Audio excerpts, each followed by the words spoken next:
Okay, let's dive right in. You know, investing can feel really complicated, but it honestly doesn't have to be. So today, we're going to break down one of the most powerful and, frankly, popular tools for building wealth, the Exchange Traded Fund, or ETF. We're going to make it super simple, super clear, and show you exactly how you can get started. For so many people, the word investing just brings up this stressful image, right? It's you trying to find that one single stock, that one diamond in the rough out of thousands of companies. That's going to be the next big thing. It feels less like a smart strategy and more like you're just buying a lottery ticket. And that pressure, it can be absolutely paralyzing. Well, here's the thing. Here's the secret that all the savvy investors know. You don't have to find the needle in the haystack. There's a much simpler and way more effective approach that, believe it or not, both seasoned pros and total beginners use to grow their money steadily for the long haul. And that approach is the ETF. Let's just break that name down for a second, because it literally tells you everything you need to know. It's a fund, which just means it's a big basket holding lots of different investments. It's traded really easily, just like you'd buy or sell a single stock. And it all happens on an exchange, like the Australian Stock Exchange. So you get one simple transaction, but a whole lot of diversification. Here is my absolute favorite way to think about it. Imagine buying a single stock is like reaching into a box of Cadbury favorites and picking out just the crunchy. I mean, sure, the crunchy's great, but that's all you've got. Buying an ETF, though, that's like buying the entire box.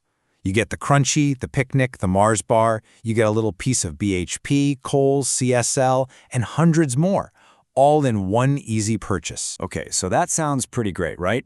But now you're probably thinking, there are hundreds of these things out there.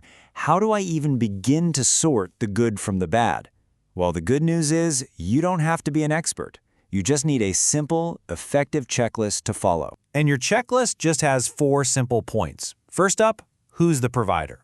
You want to stick with the big, reputable names in the game. Second, is the fund big enough?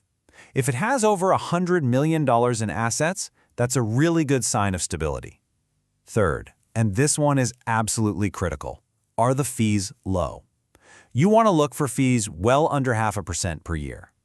And for the big core ETFs, you should be seeing fees way down, closer to 0.1% or even less.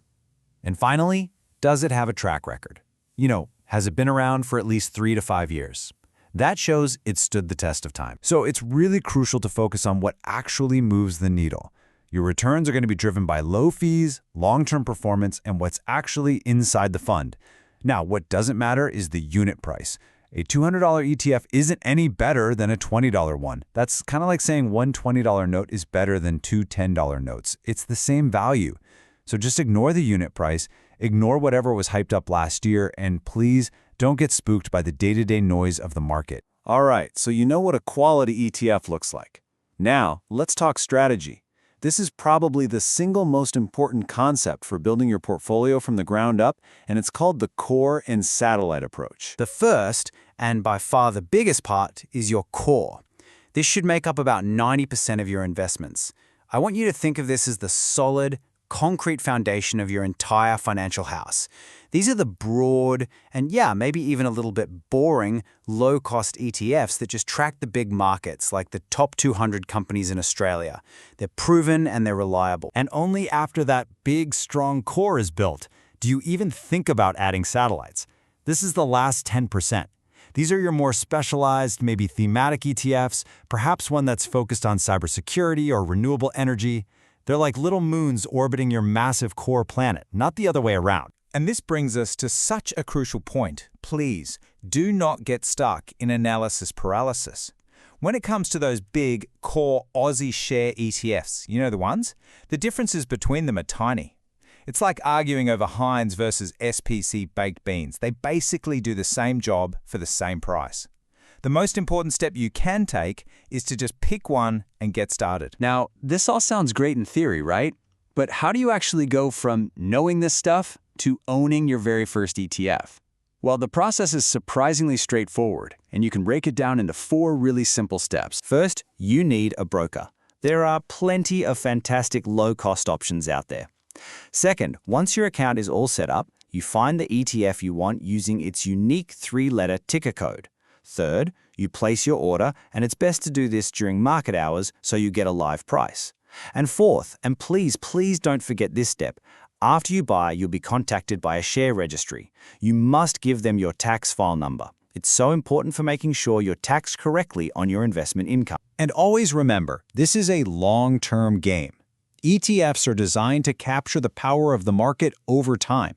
That means you should only be investing money that you are comfortable not touching for a minimum of 5 years, and honestly, preferably a lot longer. This is not for next year's holiday fund. This is for your future. So, at the end of the day, successful investing isn't about being some kind of genius or timing the market perfectly. It's about having a simple, proven plan and then having the confidence to actually start. The goal here is the long journey, not a quick win. So, after all of this, let me ask you, what will your first simple step